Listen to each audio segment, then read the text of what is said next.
Hello बेटा। आज हम लोग करने जा रहे हैं रियल नंबर का एनसीईआरटी सॉल्यूशन चैप्टर 1। और इसमें हम लोग एक्सरसाइज 1.1 करेंगे आज। और इसमें पूरा डिटेल्ड सॉल्यूशन है। और साथ साथ मैंने थोड़े थोड़े से कंसेप्ट भी कराए हैं जिससे कि पूरा चैप्टर तुमको क्लैरिटी में कंप्लीट हो जाए। तो चलो स्टार्ट करते हैं बेटा। तो देखो पहला क्वेश्चन हमको क्या बोल रहा है, express each number as a product of its prime factor. मतलब हमको हर नंबर का प्राइम फैक्टराइजेशन करते जाना है और उसको प्रोडक्ट के फॉर्मेट में लिखते जाना है। बहुत ही इजी सा क्वेश्चन है। देखो सबसे पहले हम लोग क्या करेंगे, पहला क्वेश्चन है 140 का। तो 140 का प्राइम फैक्टराइजेशन करना स्टार्ट कर दो तुम यहाँ पर। तो सबसे पहले तुम लोगों को पता है 2 से करते हैं, 70 आएगा। Now next 35। अब आप इसको 5 से कर दीजिए, 5 7 जा। तो देखो तुमको क्या क्या मिल गया, 140 is equals to 2 into 2 into 5 into 7। अब आप इसको इस तरीके से लिख देंगे, 2 to the power 2 into 5 into 7। ये आपका आंसर कंप्लीट हो गया। बिल्कुल इसी तरीके से अगला क्वेश्चन भी करना है। ये क्वेश्चन किस थ्योरम पर बेस्ड है कि हम लोग ये पढ़ते थे, फंडामेंटल थ्योरम ऑफ एरिथमेटिक। इसमें ये बात बोली जाती थी कि हर कंपोजिट नंबर को हम लोग प्रोडक्ट ऑफ प्राइम फैक्टर्स के टर्म में लिख सकते हैं।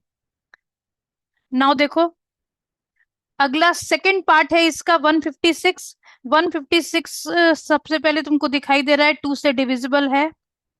2 8 जा, again it is divisible by 2। 9 जा, अब ये 3 से डिविजिबल होगा, 13। तो आप लिख सकते हो 156 is equals to 2 into 2 into 3 into 13। या आप इसको लिख सकते हो 2 स्क्वायर इंटू 3 इंटू 13। तो बेटा यहाँ पर ध्यान रखना, ऑलवेज पावर के फॉर्मेट में, एक्सपोनेंट के फॉर्मेट में आंसर लिखना। नाउ सी, अगला क्वेश्चन है 3825। 3825 किससे डिविजिबल है, 8 + 3 11, 11 + 2 13, 13 + 5 18। मतलब कि ये 3 से डिविजिबल होगा। तो 3825 को सबसे पहले 3 से डिविजिबल करते हैं। 2 जा 6, 7 जा 5 जा। अगेन ये 3 से डिविजिबल हो जाना चाहिए। 3 4 जा 12, 3 2 जा 6, 3 5 जा 15। अब ये 3 से डिविजिबल नहीं होगा, इसको 5 से कर लेते हैं। 5 8 जा 40, 5 5 जा, नाउ अगेन 5। 5 1 जा 5 7 जा, 17 इज अ प्राइम नंबर। तो आप इसको लिख सकते हैं 3825 is equals to 3 to the power 2 into 5 to the power 2 into 17। 17 की पावर 1 लिखने की कोई नीड नहीं है। आई होप तुम लोग को ये सब समझ में आ रहा है बेटा। Now next 5005। देखो सबसे पहली बात तो ये नंबर देखते ही तुम्हारे दिमाग में ये आ गया होगा कि it is divisible by 11। But still पहले मैं, बिकॉज 5 है लास्ट में, तो मैं पहले इसको 5 से ही डिवाइड करती हूँ। 5 1 जा 5, 0 0 1। नाउ अगेन ये 2 से तो देखो होगा नहीं। अब इसको तुम क्या तो डायरेक्ट 11 से कर लो, नहीं तो ये 7 से भी डिविजिबल लगता है। 7 1 जा 7, 7 4 जा 28, 7 3 जा 21। नाउ अब 11 से ही हो पाएगा। 11 1 जा 11, 11 3 जा 33। तो इसमें देखो चारों ही प्राइम नंबर आ रहे हैं। तो यहाँ पर हम लोग लिख सकते हैं 5005 is equals to 5 into 7 into 11 into 13। ऐसे नंबर थोड़े से कॉम्प्लिकेटेड जरूर हो जाते हैं। तो आप बार बार प्रैक्टिस करोगे तो ऐसे नंबर आपके साथ आते रहेंगे और आपको कुछ हद तक ये मेमोराइज भी हो जाएंगे। नाउ देखो 7429। 7429 तो एक स्पेशल नंबर का केस तुम बना सकते हो। इसमें तुम करते रह जाओगे, बहुत ज्यादा तुम्हारा टाइम वेस्ट होगा। तो 7429 को तुम याद ही कर लो कि तुम पहला ही स्टेप 17 से लेके जाओगे, क्योंकि ये बेटा पता है, मुझे याद है ये कि 17 इंटू 19 इंटू 23 होता है ये नंबर। तो मैं पहले 17 से करूंगी। 17 4 जा 68। Now 6 will remain. 17 4 जा 68 तो नहीं जाएगा। 17 3 जा 51। 51 से बचेगा 11, 119। नाउ 17 7 जा 119। Now it will be divisible by 19। अब ये 19 से जाएगा, 19 टू जा 38 और 19 थ्री जा 57। अब देखो, अब ये होगा नहीं, इसका मतलब इसका प्राइम फैक्टराइजेशन हुआ 17 इंटू 19 इंटू 23। तो इसको तुम एक स्पेशल केस की तरह कंसिडर कर सकते हो। नाउ देखो अगला क्वेश्चन है, find the LCM and HCF of the following pair of integer and verify that LCM into HCF is equals to product of two numbers। देखो बेटा, ये बात तुम लोगों को मालूम है कि अगर हम किसी दो नंबर का LCM और HCF निकालें, तो जो LCM और HCF का प्रोडक्ट आता है वही उन दोनों नंबर का भी प्रोडक्ट आता है। और ये रूल सिर्फ वैलिड किसके लिए है? ये रूल सिर्फ वैलिड है जब तुम दो नंबर का एलसीएम या एचसीएफ निकाल रहे हो। अगर तीन नंबर का निकाल रहे हो तो ये रूल वैलिड नहीं है। अब देखो, सबसे पहले हम लोग क्या काम करेंगे, 26 और 91 का सबसे पहले तो तुम क्या काम करो, एचसीएफ निकाल लो। तो प्राइम फैक्टराइजेशन ही कर लेते हैं सबसे पहले तो इनका, 2 इंटू 13 और 91 का कर लो, 91 हो जाएगा, 7 से डिविजिबल होगा ये, 7 इंटू 13। अब देखो, अब इसका एचसीएफ कितना आ गया? एचसीएफ के लिए क्या रूल यूज करते थे आप बताना जरा, एचसीएफ के लिए क्या रूल यूज करते थे आप, याद करो। एचसीएफ के लिए आप बोलते थे कॉमन फैक्टर लोएस्ट पावर। क्या बोला करते थे? Common factor lowest power. अब इन दोनों में कॉमन फैक्टर देखो कौन सा है, 13 है। अब 13 की पावर दोनों में ही 1 है, तो तुम बस 13 लिख दो, एचसीएफ तुम्हारा 13 हो गया। एलसीएम के लिए क्या लिखा करते थे, ऑल फैक्टर हाईएस्ट पावर। तो ऑल फैक्टर कौन कौन सा हो गया, 2 है, 7 है, 13 है, और तीनों की ही पावर 1 1 ही है यहाँ पर।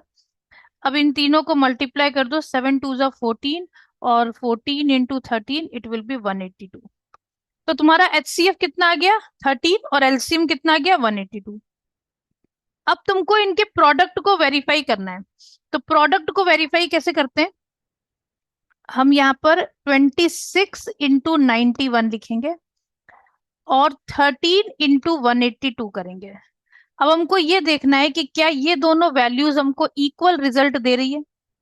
तो 26 इंटू 91 करोगे तो तुम्हारा आंसर आएगा 2366, और जब 13 इंटू 182 करोगे तो भी तुम्हारा आंसर आएगा 2366। इसका मतलब एलएचएस और आरएचएस दोनों इक्वल हो गए, तो ये वेरिफिकेशन हो रहा है। नाउ देखो, ये हमेशा वेरीफाई होगा बेटा। अब अगला नंबर है 510 और 92। तो हम लोग वही काम करेंगे, सबसे पहले 510 का प्राइम फैक्टराइजेशन कर देते हैं। तो 510 का प्राइम फैक्टराइजेशन करोगे तो तुमको मिलेगा 2 से डिविजिबल होगा ये, नेक्स्ट ये 3 से डिविजिबल होगा, नेक्स्ट ये 5 से डिविजिबल होगा, नेक्स्ट ये 17 से डिविजिबल होगा। तो 510 का प्राइम फैक्टराइजेशन तुमको 2 3 5 17 मिलने वाला है। अब 92 का देखो, 92 का तुमको मिलेगा 2 इंटू 2 इंटू 23। अब इसका एचसीएफ अगर निकालना है तो एचसीएफ में तुमको सबसे पहले देखना है कॉमन फैक्टर। तो कॉमन फैक्टर अगर हम देखें, इसको हम पावर के फॉर्मेट में लिख लेते हैं। तो कॉमन फैक्टर अगर हम देखें तो इसका आ रहा है 2, और 2 की पावर एक बार 1 है और एक बार 2 है, तो लोएस्ट पावर 1 होगी, तो एचसीएफ मेरा 2 आ जाएगा ना। एलसीएम के लिए हम क्या लेंगे, ऑल फैक्टर लेंगे। तो 2 भी लेना है, 3 भी लेना है, 5 भी लेना है, 17 भी लेना है, 23 भी लेना है, और 2 की हाईएस्ट पावर लेनी है 2 टू द पावर 2। अब अगर आप इन सबको मल्टीप्लाई करेंगे तो आपको मिलेगा 23460। अब आपको वेरिफिकेशन करने को बोला जा रहा है, तो वेरिफिकेशन आपका क्या है, HCF into LCM is equal to product of two number. अब सबसे पहले एचसीएफ इंटू एलसीएम कर लें क्या, एचसीएफ इंटू एलसीएम में 2 इंटू 23460, इसको जब करोगे तो तुमको मिलेगा 46920। अब यहाँ प्रोडक्ट ऑफ टू नंबर करके ट्राई करते हैं। 510 इंटू 92, तो ये भी तुमको 46920 ही दे रहा है। तो इसका मतलब ये तुम्हारा वेरिफिकेशन कंप्लीट हो गया। अब अगला नंबर देखो। अगला नंबर तुमको बोल रहा है कि 336 और 54 का एचसीएफ और एलसीएम निकालो, और जो इनका प्रोडक्ट आता है उसको वेरीफाई करो। तो यहाँ पर हम लोग क्या काम करेंगे, सबसे पहले 336 का प्राइम फैक्टराइजेशन करना स्टार्ट करते हैं। तो 336 देखो 2 से जाएगा, 2 into 2 into 2 into 2 into 3 into 7। तो अब हम इसको क्या लिख सकते हैं, 2 to the power 4 into 3 into 7। अब अगला नंबर 54 है, तो 54 को आप क्या लिख सकते हो, 54 को आप लिख सकते हो 2 इंटू 3 इंटू 3 इंटू 3। तो आप इसको लिख सकते हो 2 इंटू 3 टू द पावर 3। अब ध्यान से देखो, अगर आपको एचसीएफ निकालने को बोला जाए, तो एचसीएफ का मतलब क्या होता है, कॉमन फैक्टर लोएस्ट पावर। अब इसमें कॉमन फैक्टर अगर आप देखोगे, तो आपको कॉमन फैक्टर क्या दिख रहा है, एक दिख रहा है 2, एक दिख रहा है 3। 2 की लोएस्ट पावर देखो इसमें है 2 की पावर 1, और 3 की लोएस्ट पावर ऊपर वाले में है 1। तो 2 इंटू 3 तुम्हारा एचसीएफ हो गया 6। नाउ एलसीएम के लिए क्या करते हैं आप, 2 लेते, सारे फैक्टर लेने हैं तुमको, 2 इंटू 3 इंटू 7। तुमको सारे फैक्टर यहाँ पर कौन कौन से दिख रहे हैं, 2 दिख रहा है, 3 दिख रहा है, 7 दिख रहा है, इसमें तो 2 3 है ही, वही कॉमन वाला। तो 2 3 7 तुमको दिख रहा है। अब 2 की हाईएस्ट पावर देख लो 4 है, और 3 की हाईएस्ट पावर 3 है, और 7 की पावर 1 है। अब अगर इसको मल्टीप्लाई करोगे तो तुमको मिलेगा 3024। इसका मतलब तुमको एचसीएफ मिल गया 6, एलसीएम मिल गया 3024। अब वेरिफिकेशन कर लेते हैं।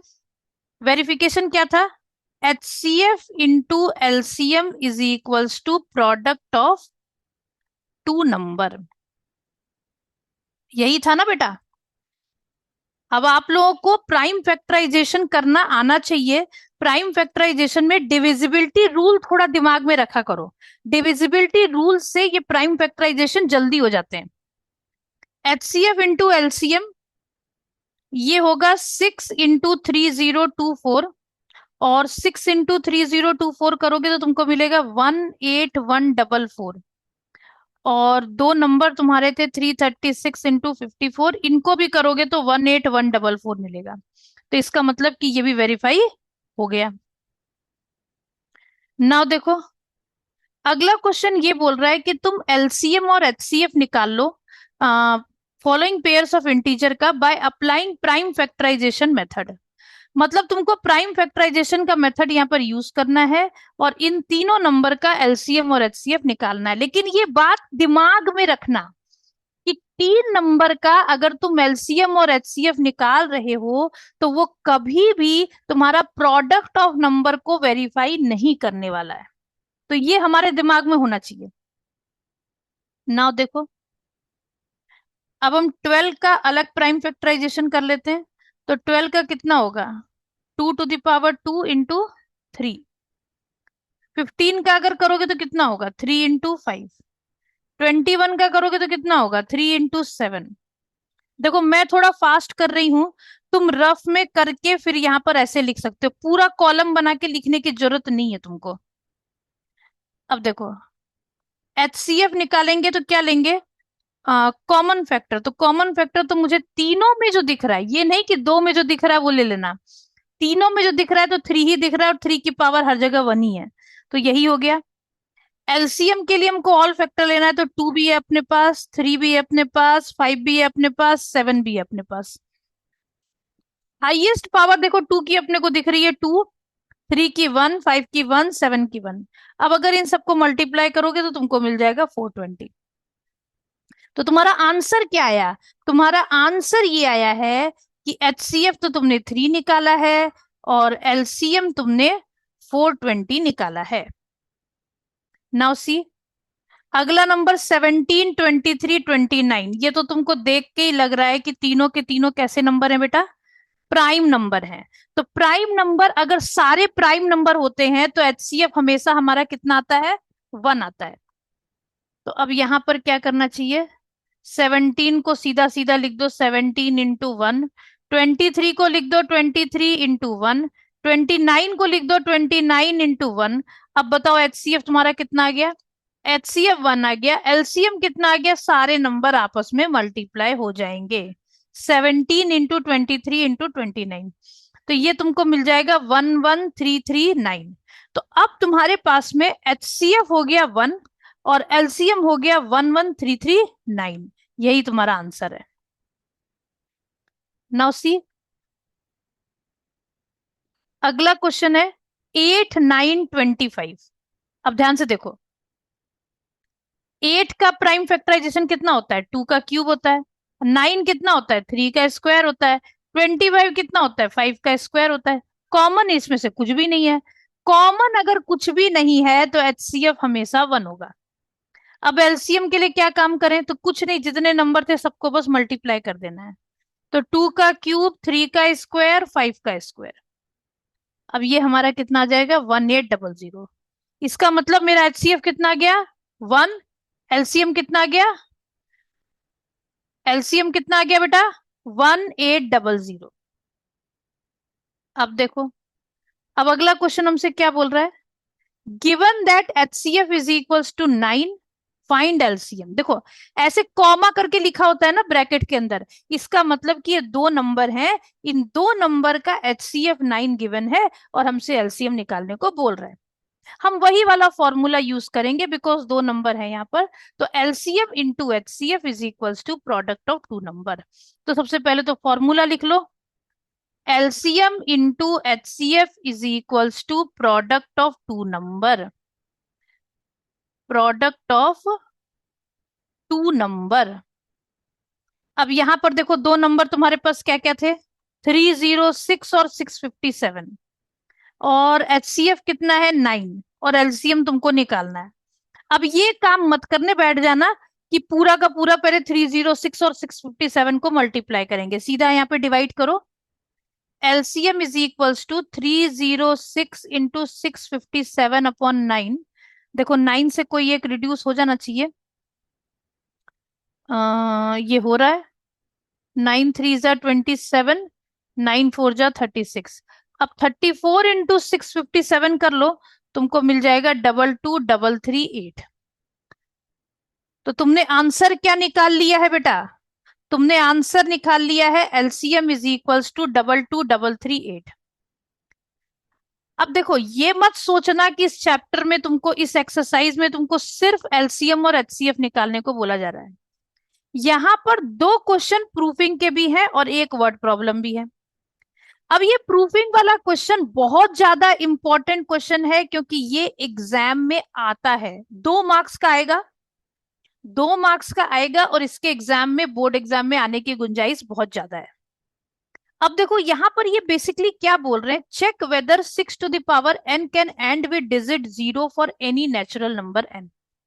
सबसे पहले अपने दिमाग में एक ये चीज सेट करो कि कैसे नंबर लास्ट डिजिट 0 से एंड होने चाहिए। तो ऐसे नंबर लास्ट डिजिट 0 से एंड होने चाहिए जो कि 10 से डिविजिबल हो। 10 से डिविजिबल होने का मतलब क्या हो गया? 10 का मतलब क्या होता है? 10 इज इक्वल टू 2 इंटू 5। मतलब वो नंबर 2 से भी डिविजिबल होना चाहिए और वो नंबर 5 से भी डिविजिबल होना चाहिए। या मैं ऐसा बोलूं कि अगर किसी नंबर के प्राइम फैक्टराइजेशन में 2 और 5 दोनों आता हो तो वो नंबर 100% 0 से एंड कर सकता है। अब ध्यान से देखो, अब मुझे ये चेक करना है कि क्या इसके प्राइम फैक्टराइजेशन में 2 और 5 दोनों आता है। तो सबसे पहले हम लिखेंगे 6 to the power n is equals to 2 into 3 to the power n। देखो, इसमें 2 आया, 3 आया, लेकिन इसमें 5 नहीं आया। तो यहां पर हम क्या लिखेंगे? 6 to the power n has 2 as a factor but it does not have 5। इसके पास 5 नहीं है। Therefore 6 to the power n can never end with digit 0, क्योंकि 0 से एंड होने के लिए उसको 2 और 5 दोनों से डिविजिबल होना चाहिए। बस इतना सा लिख दो, ये तुम्हारा आंसर हो गया।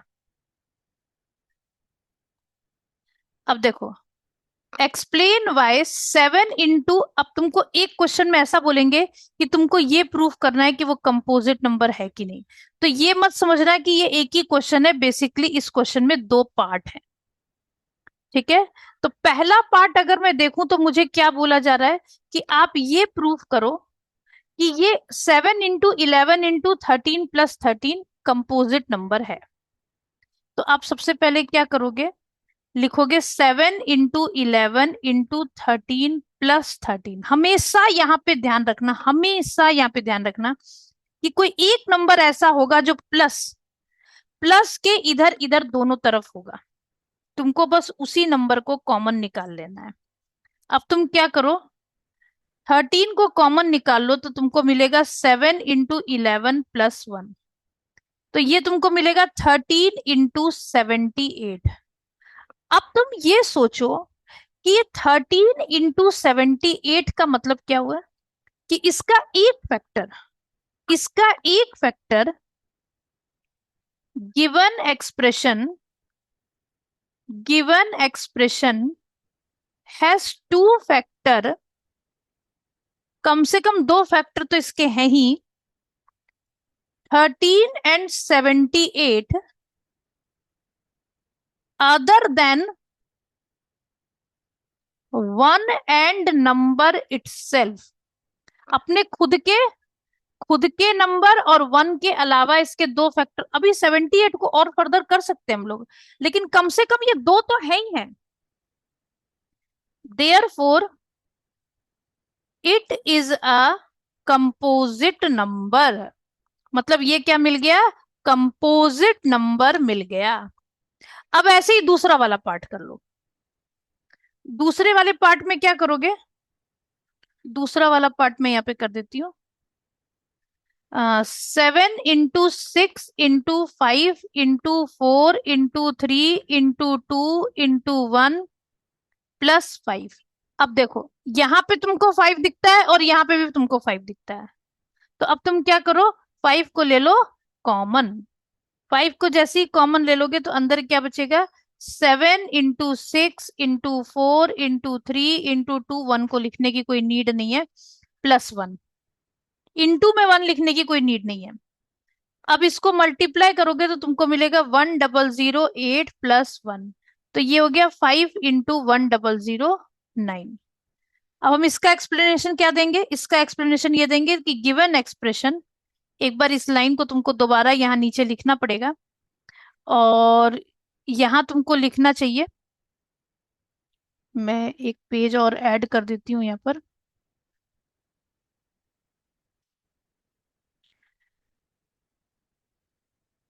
इसको पूरे को मैं एक बार नीचे कर दूं।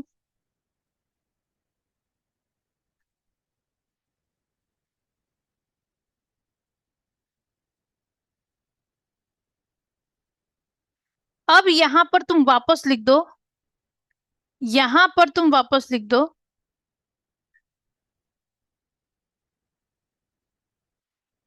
it has two factor 5 and 1009 other than 1 and number itself, therefore it is a composite number।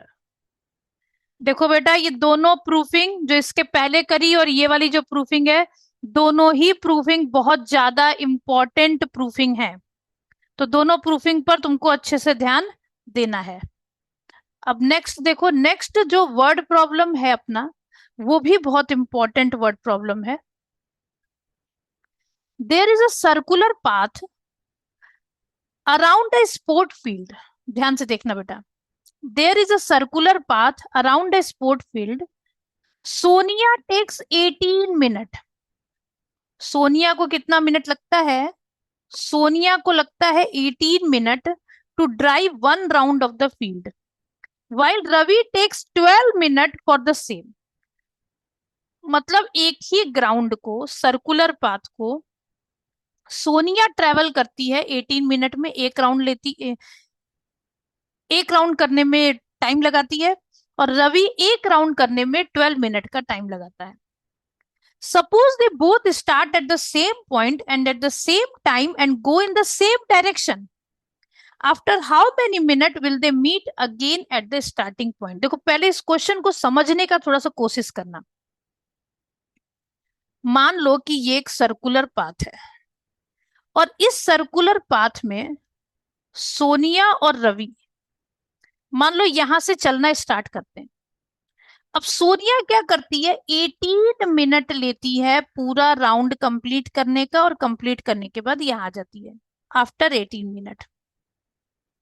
और रवि इस पूरे राउंड को 12 मिनट में ही कंप्लीट कर लेता है, तो रवि सोनिया के पहले यहां पहुंच जाएगा, 6 मिनट पहले यहां पहुंच जाएगा। और अभी सोनिया कहीं यहां पर होगी, उसके पहले ही होगी। अब रवि दूसरा राउंड ले चुका होगा, 3 राउंड ले लेगा, 4 राउंड ले लेगा, और हो सकता है सोनिया तब तक 2 ही राउंड ले पाए।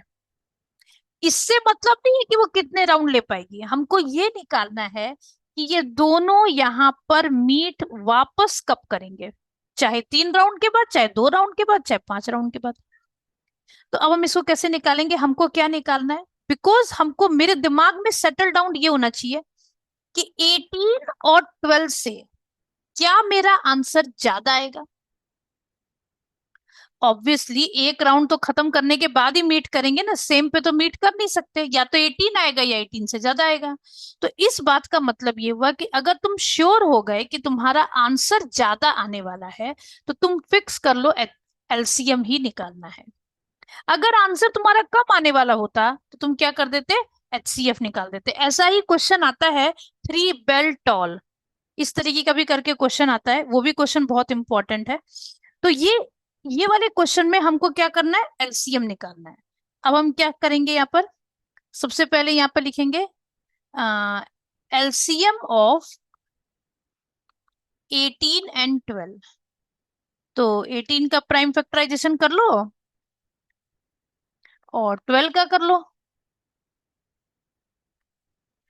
तो तुमको मिलेगा 2 इंटू 3 टू द पावर 2, ये 18 का, और तुमको 12 का मिलेगा 2 टू द पावर 2 इंटू 3। तो तुम्हारा एलसीएम कितना आ जाएगा बेटा, एलसीएम आ जाएगा 2 to the power 2 into 3 to the power 2। अब तुम क्या बोलेगे, LCM is equals to 4 into 9, it is 36 minute. तो अब एक छोटी सी लाइन यहां पर लिख देना कि रवि एंड सोनिया, जो कि तुम्हारा आंसर होगा, Ravi and Sonia will meet at starting point after 36 minute. अब देखो लॉजिकली समझोगे, 36 मिनट में रवि कंप्लीट कर चुका होगा 3 राउंड, और सोनिया कंप्लीट करी होगी 2 राउंड, लेकिन दोनों के दोनों ने राउंड कंप्लीट कर लिया और सेम पॉइंट पर आ गए। आई होप तुम लोगों को ये समझ में आया। अब नेक्स्ट जो वीडियो तुम लोगों का आने वाला है वो इसी एनसीईआरटी का एक्सरसाइज 1.2 आने वाला है, जिसमें सारे प्रूफिंग के क्वेश्चन है। तो आप लोग चैनल को सब्सक्राइब कर लीजिए और इस वीडियो को लाइक करिए अगर आपको पसंद आए तो, ताकि आपके पास सबसे पहले नोटिफिकेशन आ जाए जैसे ही मैं सेकंड एक्सरसाइज का एनसीईआरटी सॉल्यूशन अपलोड करूं। थैंक यू बेटा।